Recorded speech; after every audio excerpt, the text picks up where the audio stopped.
Hi, I'm Ashley, and today I'm going to share my application of the health belief model to my learning of this week's lesson.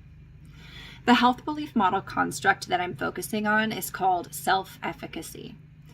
In the context of the right call, essential strategies for ethical decision making, and effective problem solving lesson, self-efficacy means building confidence in my ability to make ethical decisions through thoughtful patience and reflection.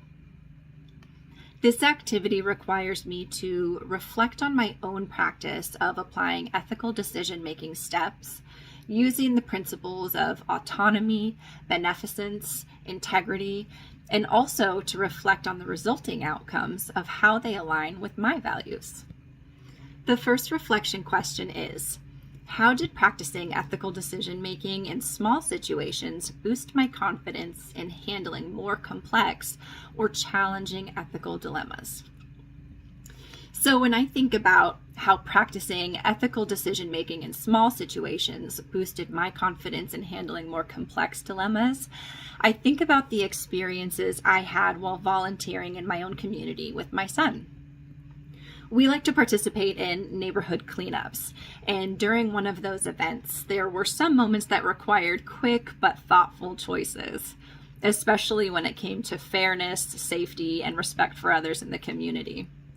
For example, kids would sometimes rush to claim certain tasks or areas to clean, and a few of them would feel left out or frustrated. In those moments, I had to model fairness by stepping in, listening to each child, and dividing up tasks in a way that felt equitable and encouraged teamwork. I also had to make decisions that kept everyone safe, ensured that the supplies were shared, and reminded the group that the goal was to help our neighborhood, not to compete with one another. Practicing these small but meaningful ethical decisions during cleanups helped me learn to pause, consider different perspectives, and choose what supported the well-being of the group. Over time, those experiences strengthened my confidence in navigating more complex ethical dilemmas because I had already built the habit of thinking intentionally and acting with integrity. Leading by example for my son and being conscious about how my decisions shape his understanding of community responsibility made those lessons even more impactful. The second reflection question is, what specific strategies or reflections can I use to strengthen my ability to make ethical decisions with consistency and integrity? So one strategy I can use to strengthen my ability to make ethical decisions with consistency and integrity is the same mindset I developed during those neighborhood cleanups with my son.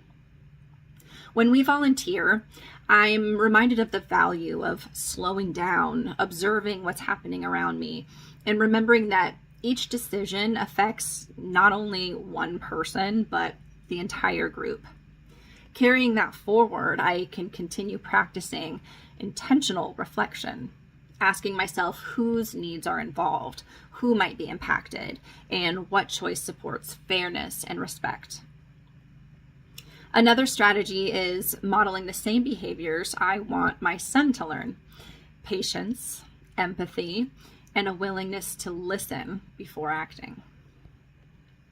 These qualities help me navigate small conflicts during cleanups, and they now help me approach more complex situations with a calm and thoughtful mindset. I also find it helpful to pause and think about the bigger picture, reminding myself that ethical decisions aren't only about the immediate outcome, but about maintaining integrity and contributing positively to my community and my relationships. Reflecting on how I handled past situations and what I might do differently next time continues to strengthen my confidence and consistency in making ethical decisions. Thank you for joining me as I model this process, and good luck in your reflections.